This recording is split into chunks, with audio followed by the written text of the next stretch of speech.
In my 23 minutes today, I want to shine a gentle spotlight on the issue of ecological validity in music therapy research, asking what is this and is it important for us today? And actually the spotlight metaphor is a good place to start because light, of course, has been a metaphor for knowledge and truth since the birth of modern science in the Enlightenment period. Research is often seen as shining a spotlight at something in order to get a clear, focused result, or at least that's the theory. And the strength of research is traditionally based on validity relating to clarity, to focus, and to control. In the classic methods, you'll find usually two types of validity mentioned. Firstly, there's internal validity, which in experimental research means having sufficient control of your variables such that you can confidently say that correlation equals causation. And then secondly, there's external validity, which concerns the generalizability of the research, or the degree that we can trust that the lessons that we learn from experiments in the laboratory will actually translate to real-world practice. And the textbook that I was looking at recently also went on to say, and I quote here, if internal validity is the crown jewel of experimentation, external validity is its Achilles heel.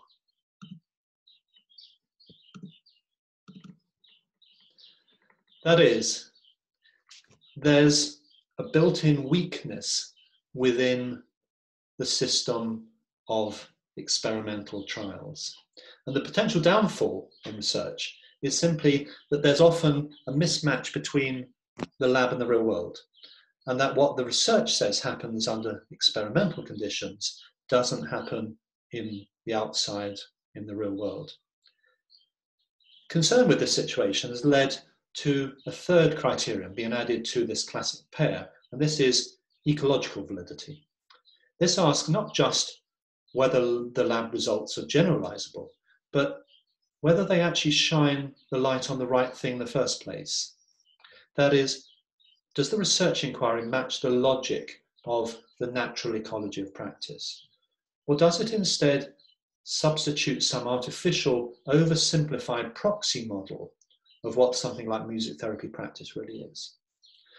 The risk is that formal research often begins with the wrong questions. It predecides that, for example, music therapy must work as a treatment to directly change symptoms or behavior, that its effects will be singular and linear, and that its focus is individual and context independent. Or put another way, research can end up with a strange paradox. It tests what most of us don't really do in our everyday work. It tests what doesn't really happen in practice, simply because that's easier to fit into the standard research methods. And because of this, it of course ends up not researching what does naturally happen. You'll doubtless say to me at this point, well, what about research designs that both control aspects of the study and allow practice to happen as usual in natural settings? For example, pragmatic trials. Well, to a certain extent, research settings in these designs are more naturalistic, but within them, you can see the guiding theory of what should happen is still preset to a certain extent.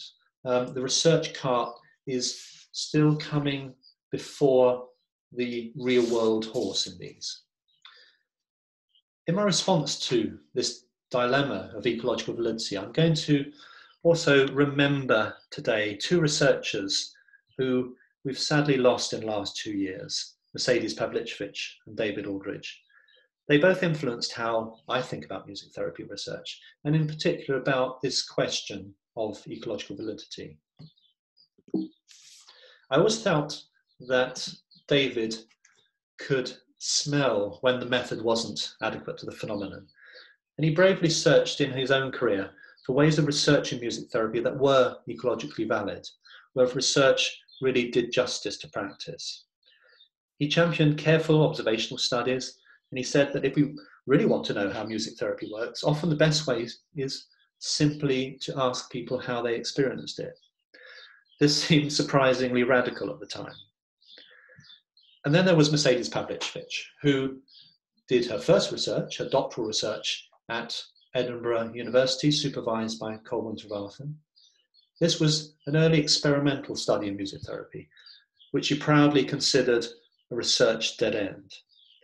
Her research epiphany came when she moved back to South Africa and found what music therapy meant in a non-Western context of thinking about music and health, and within the exuberant and messy ecology of African social and musical life. She often talked about being an ant researcher, following the trail of music and health on the ground. Culture and context became not confusions to the bright light of clear research for her, but rather exactly what needed to be researched in order to understand what music therapy in Africa and everywhere else actually meant. She turned from clarity to messiness, very happily, from individualism to community, and from bright research lights to hanging around in the dusk of the African night. Part of the story I'm telling here is about that shift in music therapy practice and theory from the late 1990s onwards towards a reframing of practice in broader ecological ways, through the community music therapy movement, through culture-centered and resource-oriented theory. But broader thinking in these also began to question what was ecologically valid research. I can understand if your heart is sinking at this point. Am I really still harking back to the tired old polarities of outcome and process, of quantitative and qualitative, of medical and contextual models, of mixed and unmixed methods? We've not resolved, after all, these research schisms in the last 20 years. I've been witnessing them. So why continue talking about them? Actually, I'm sorry to say I am still gnawing at this bone, but I hope not just in that boring ideological way, but rather asking practically how we can address the relationship between processes and effects in more ecologically valid ways. Let's for a moment imagine a utopia where we can forget the politics of outcome research. Where then would a more ecologically valid music therapy research lead us? Would it prevent us going up too many more research blind alleys? Would it help shine research light on what really matters in music therapy, not just what bad fitting research methods and logic force our focus onto? I'm going to take you through a few episodes from my own journey in this route recently. I've been privileged to work in the last 15 years with the music sociologist Tia Denora on some music therapy projects. Ecological validity is one of Tia's key concerns, and I've learned from her the potential of taking this idea seriously, not just as a methodological critique, but as a practical compass for serious inquiry into music therapy practice. What happens then when you slow down research, you turn down the lights, and even intentionally blur the picture perhaps? What can you see better then?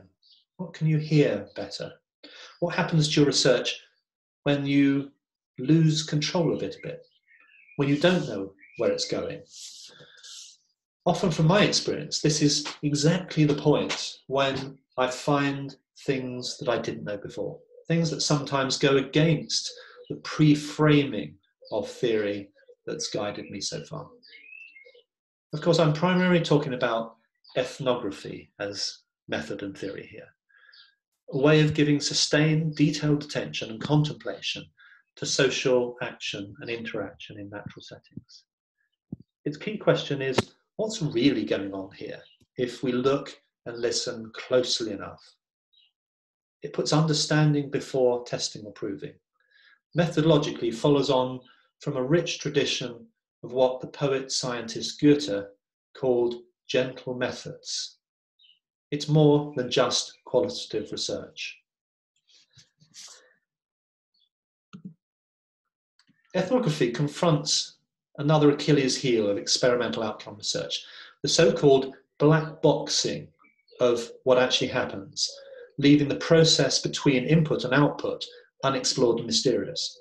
To caricature only slightly, we often see the phrase "music was done" as the descriptor of the music therapy process that a study is trying to evaluate, but that simply won't do. If we are to generate ecologically valid research questions that can be the basis of a strong outcome study, we need to look into every corner of this black box. It needs to become rather a transparent box in all its complexity and messiness. Otherwise, we're not evaluating what's actually happening in real life.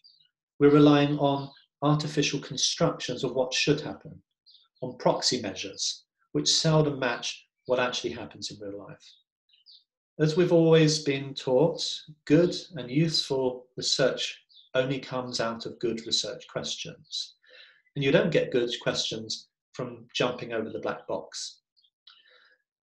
I want to briefly mention two projects that Tia and I have had the luxury of pursuing, where ecological validity is a key value and compass, where we've been able to go slow and gentle and to look deeply inside the black box of exactly how music and music therapy seems to help in two very different social ecologies.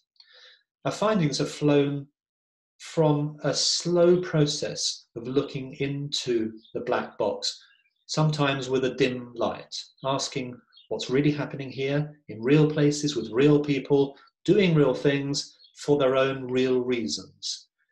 We were trying each case to both open up and then search every corner. The first project was the Chelsea Music Therapy Project. It happened in London within a non-medical community setting for people with ongoing severe mental health problems.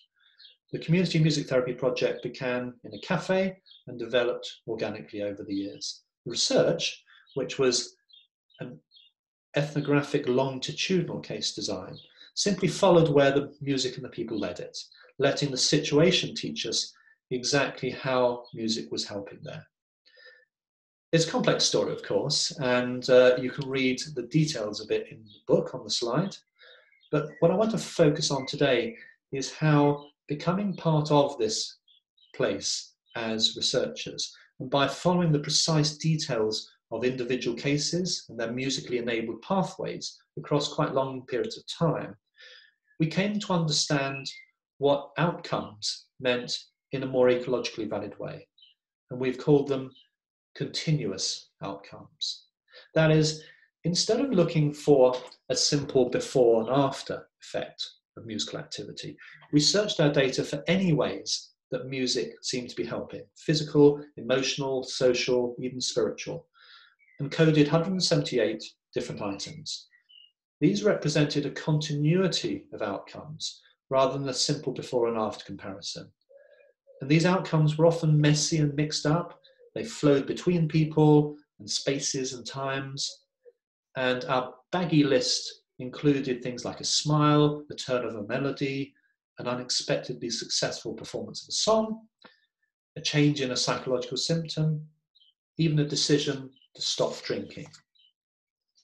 Music, we saw, was helping before, during, and after musical events, and then in increasingly looped ways, as this week's musical experience became the past, but also an encouragement towards next week's music.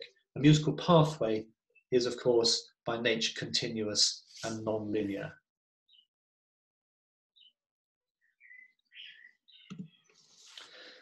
The schema we came up with contains 8 types of outcomes plotted over time, before, during, and after musical events.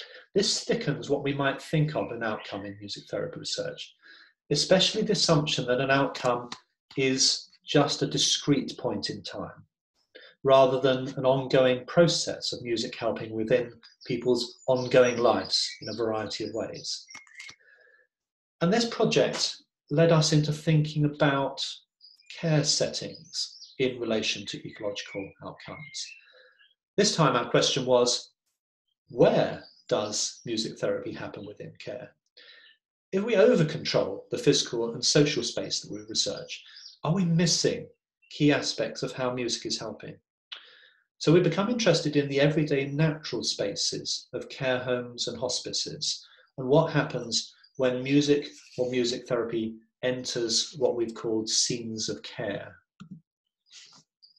So a new project we're doing now is called Care for Music, and it's developed from this interest. It's funded by the UK Arts and Humanities Research Council and involves colleagues in the UK and Norway in care homes and hospices. The title for this project intentionally flips the usual music therapy construct of music for or music in care. Rather, we're talking about care for music in these places.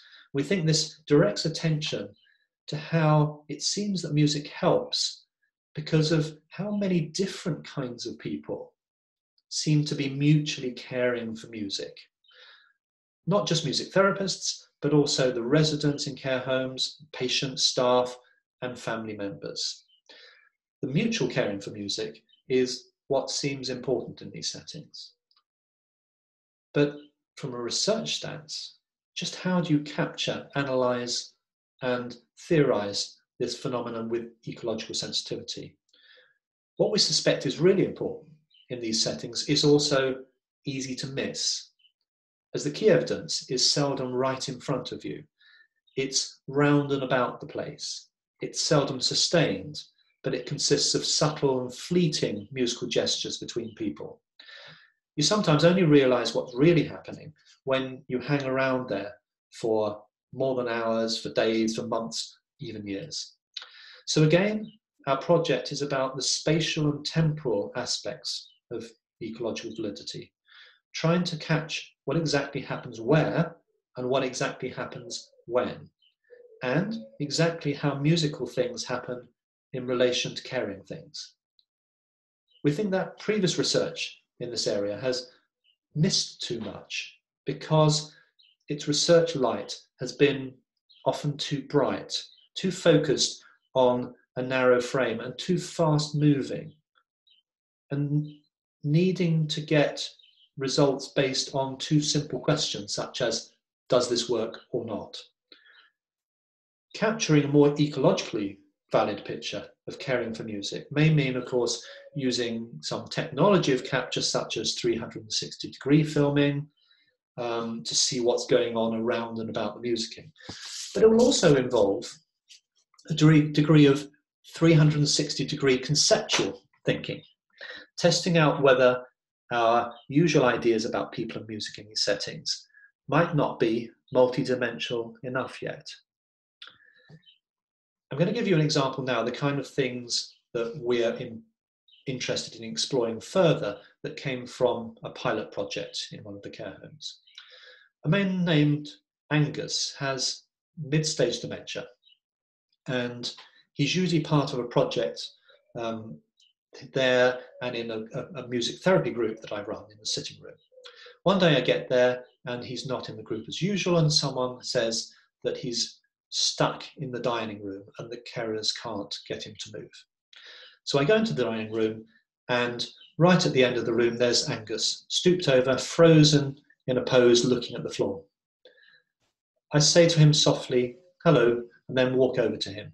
And he looks up, smiles, chuckles, and says, yes. And quickly I start singing a song we've done many times before, one that he likes as a Scotsman, Loch Lomond. As he gets involved in the music, he unfreezes and allows me to lead him down to the room, and we quasi-march through the dining room and into the sitting room as I improvise out of the song into a march. So we can say that the pathway for Angus between A and B is short. It's no longer than 3 minutes and 49 seconds. But it's also a significant pathway for him because outside of the music, this pathway hasn't been possible for him. The interesting question for us is, how do these micro musical pathways work? And what's an ecologically valid method for exploring examples like this? Analysis and theory of this kind of data involves progressive peering into the black box, which here stands for everything that's happening when music is helping. But exploring the black box here isn't just a matter of digging down, but also round and about within the place and the space of the surrounding ecology of the care home.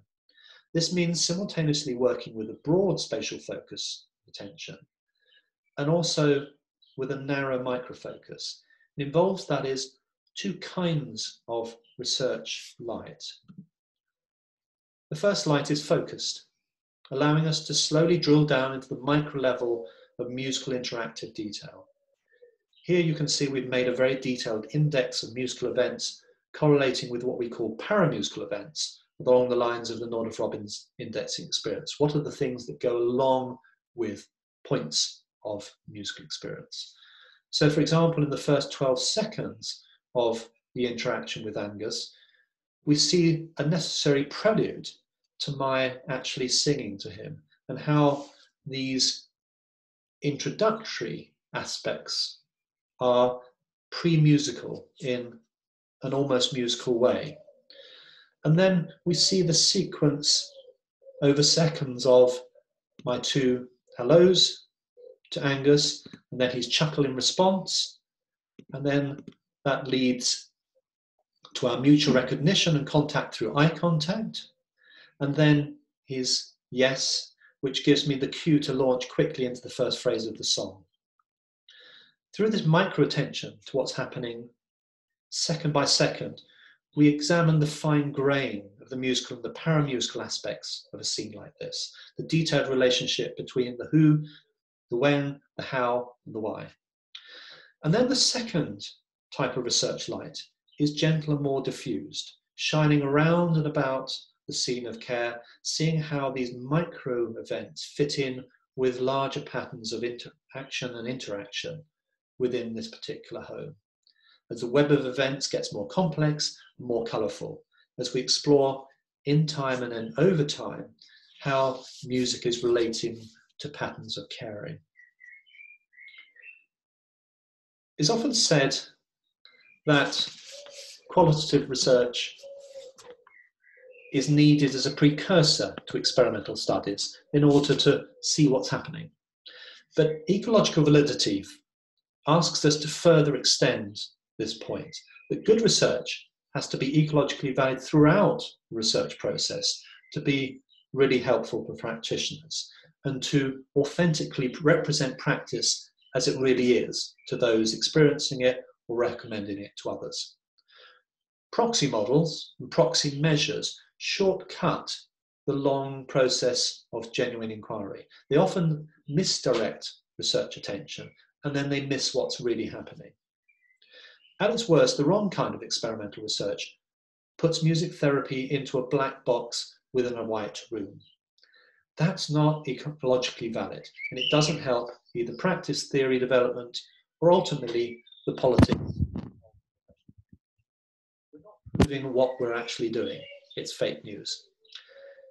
On the contrast, ecologically valid research will always look colourful. It will bring back the full, messy, sometimes confusing, exuberant colour of music's help. Mercedes Pavlicevic found this when she came back to Africa. Try to neaten up music therapy or music in Africa and you won't get very far. It's a lesson for music therapy in general, I think. Make sure you preserve the colour. For this, you'll need to make sure that the light is right and that you're travelling slowly enough to see what's actually happening down there on the ground. So I'm making a plea here for at least some music therapy research that's not bright and fast, but rather slower, dimmer, sometimes blurrier, and less controlled. For this is often how we catch the true colour of complex musical scenes of care and therapy. Goethe made a critique of Newton's colour theory, saying that Newton invented a physics of light, but ended up losing colour. We have to be equally careful that we don't lose music or therapy in our quest to prove music therapy works. We need a range of research lights for a range of purposes. Let's not assume that the spotlight is always the best choice. Let's put the Achilles heel of external validity under some gentle probing light again. Let's consider what ecological validity has to say to us. Thanks for listening.